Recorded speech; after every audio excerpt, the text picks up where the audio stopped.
Welcome to Expanding the Fair Experience, Practicing and Building Ethnic Cultural Competence. We are Hannah, Korrie, Chansamone, Christina, and Suzanne. Our goal today is that you will be able to leave this session defining cultural competency and explaining why it's important as an educator. You'll be able to cite examples of bias to heighten awareness personally and with students, and you'll be able to browse and locate ethnically diverse resources to integrate into curriculum all year round. Before we begin our discussion today, we need to define the difference between race and ethnicity, as these terms are sometimes used interchangeably. Race is a person's physical characteristics, for example, bone structure, skin, hair, and eye color from various parts of the world. Ethnicity is cultural factors, including nationality, ancestry, and language, for example, German or Spanish ancestry, regardless of race. Since we are discussing culture, it's ethnicity that we are discussing primarily today.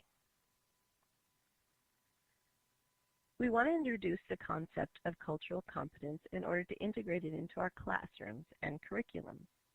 Cultural competence is demonstrated when practitioners understand and appreciate differences in beliefs and behaviors, recognize and respect variations that occur within cultural groups, and are able to adjust their practice to provide effective interventions for people from various cultures.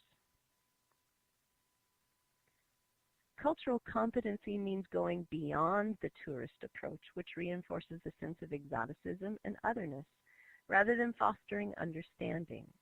While we begin this year with our fair, we want to be sure that our staff and students become culturally competent individuals. One way to bring cultural competency into the classroom is to think about the idea of story. Our students learn about the world around them and other cultures through the social messages found in stories. And we are familiar with the idea that different cultures tell different stories. For example, here is humorist and TV writer Dato Gogashishvili. And in the professional development, we'd actually show this little video clip. The video tells of an international competition for journalists. Merely reading the titles of the submissions reveals different cultural values. For example, the Spaniards wrote techniques of fighting elephants. The Americans wrote how to breed a bigger and better elephant. And then he discusses the Indians and the Russians and so on. So as educators, we need to be aware of any bias that we may have or that may come out in interactions between ourselves and our students. The differences are neither better nor worse. They are merely that, differences. Christina will now work with us to identify our own stories. Thank you, Korrie. Being culturally self-aware. Culture is the sum total of an individual's experiences, knowledge, skills, beliefs, values, and interests. Culture shapes a person's sense of who he or she is and where he or she fits in the family, community, and society. Understanding our culture is important so that we understand how we interact with individuals from cultures that are different from ours. It is important that we as educators have an understanding of our own culture awareness, biases, stereotypes, and how it has shaped our experiences before we can address the issue with our community and our students. These discussions should occur over a period of months or years, and in order to have these discussions, a sense of safety around the conversations is necessary by encouraging participants to take responsibility for their own learning and interactions, respecting each other, avoiding blame and snap judgments, and to allow mistakes. Circles of my multicultural self. This activity highlights the multiple dimensions of our identity. It addresses the relationship between our desires to self-define and the social constructions that label us regardless of how we define ourselves. Write in each of the circles an identifier or descriptor that helps define who you are. With a partner, share a proud moment using one of your descriptors. Then share a painful moment that you have experienced. Third, complete the statement with a stereotype that is not consistent with who you are. An example would be, I am an older teacher, but I am not old. I am Greek, but I don't speak Greek, which is more a stereotype that Greeks have about each other. Return with your partner to the group and share your reactions to stories that you have heard from your partner with their permission. Now each person share your statement with the whole group. Now that everyone has had a turn, discuss what was shared. The discussion continues with these additional questions. This activity is an introduction to exploring cultural proficiency to begin the awareness of who we are and to challenge what we know and believe about ourselves. Now back to Korrie. So recognition of our students' diversity should be part of every educator's curriculum, whether it's written or unwritten, because our culture creates our story. It's vital that teachers and peers recognize differences as valid, and as educators, part of our job to make all of our students feel respected and important. If a student does not see their culture recognized, they feel marginalized. African-American author Walter Dean Myers, in describing his own experiences as a young reader who discovered African-American author James Baldwin, states, "By humanizing the people who were like me, Baldwin's story also humanized me." Our students must see their story in the world around them, and one way to find that is in the pages of books. However, here census data and children's book publication data are compared, and it's obvious that the diversity in the United States today does not exist in the world of books. It's up to us as educators to make sure that our student stories are being told. For as Walter Dean Myers says, books transmit values. They explore our common humanity. What is the message when some children are not represented in those books? Suzanne will move us on to the next segment of the presentation. Thanks, Korrie, for sharing some compelling statistics about the presence or lack thereof of diverse cultures in literature. With this in mind, you might imagine your students asking the following questions. Am I present? Am I being seen? Is my story being told? Is my voice being heard? Beyond presence alone, though, it is important to consider how people are being presented. In this case, the questions shift in emphasis. Rather than am I present, one might ask how am I being presented? How am I being seen? Who is telling my story and how? How is my voice being heard? Speaking of representation, a relevant way to explore this with students is by examining popular media. Some guiding questions include the following.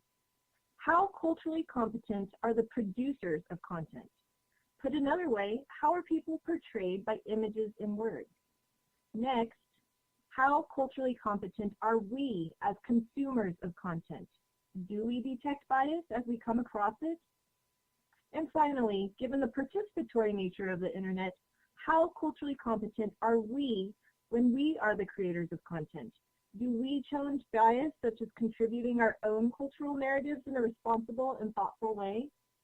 With these questions in mind, let's take a look at a few examples.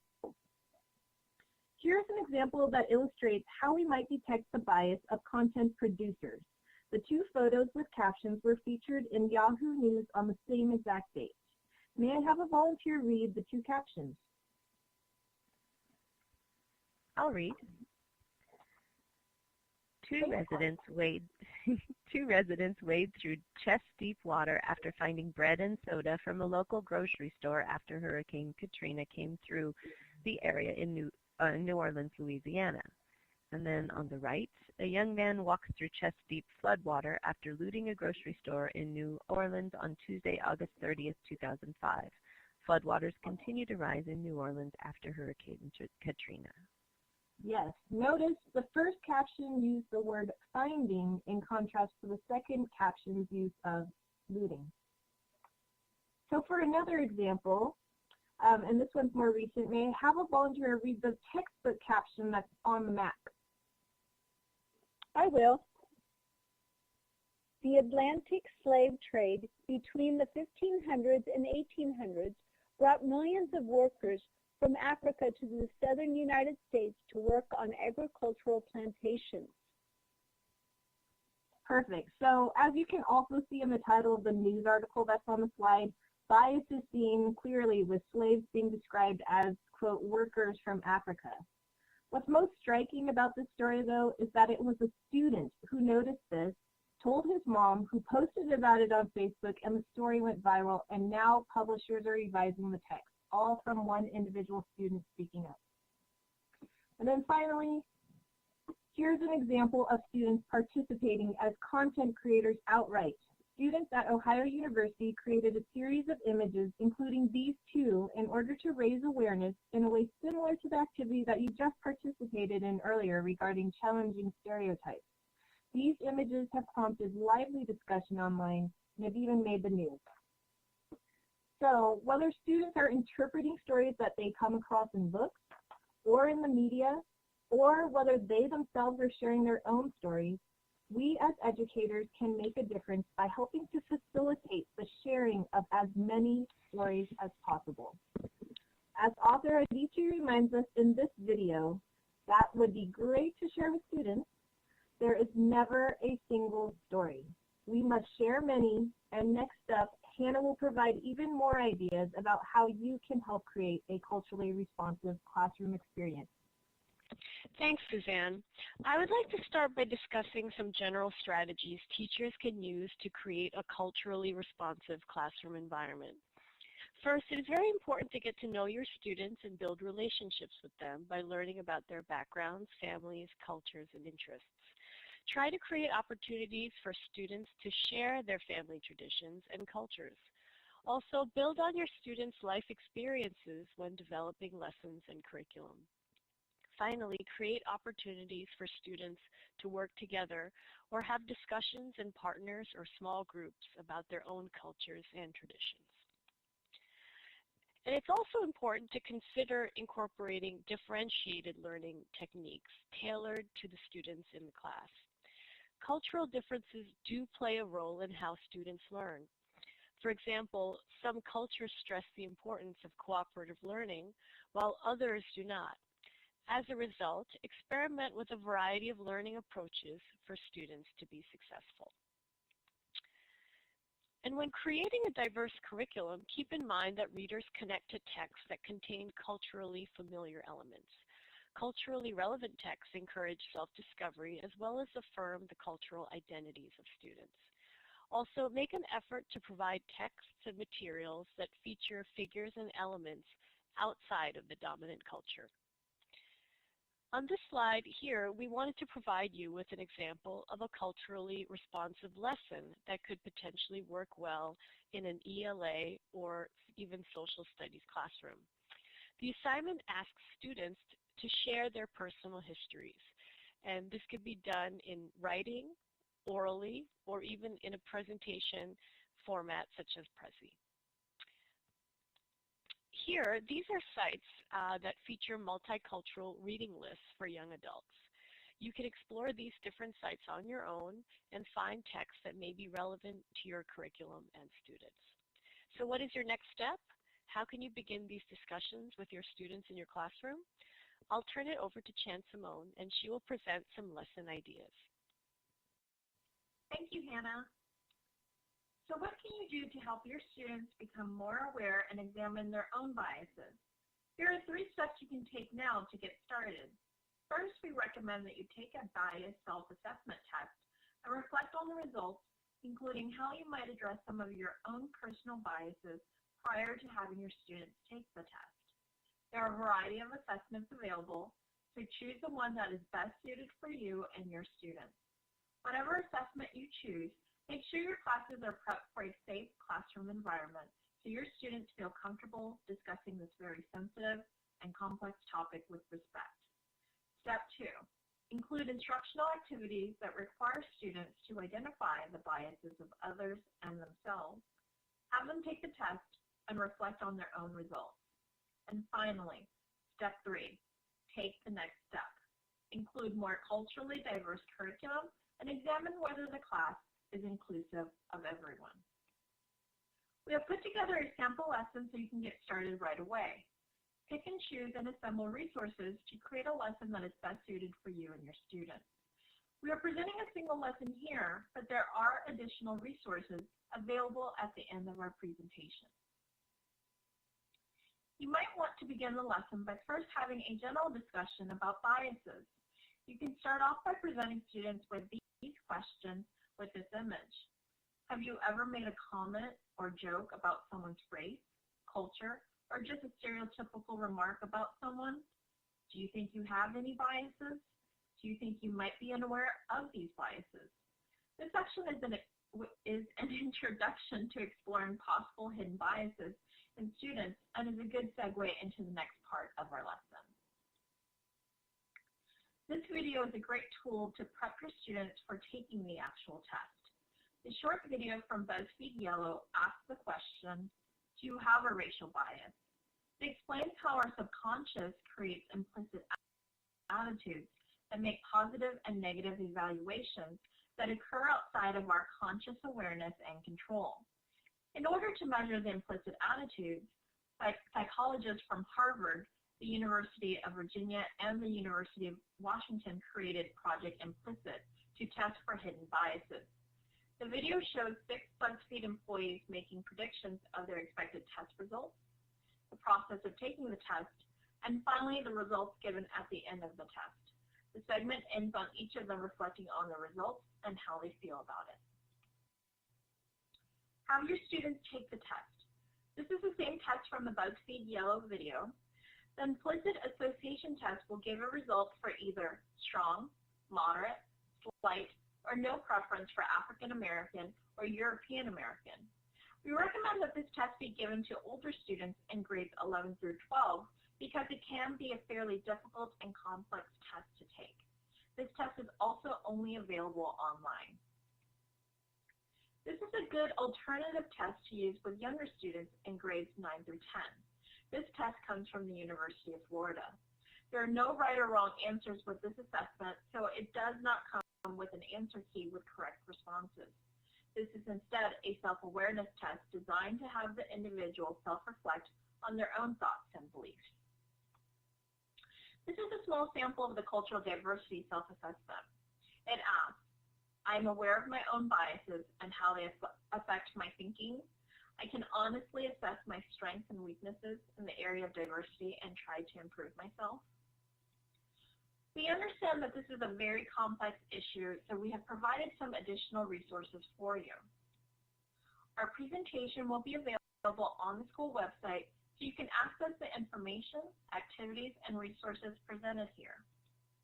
We hope that you will remember that your students all have stories to tell. There's no such thing as a single story.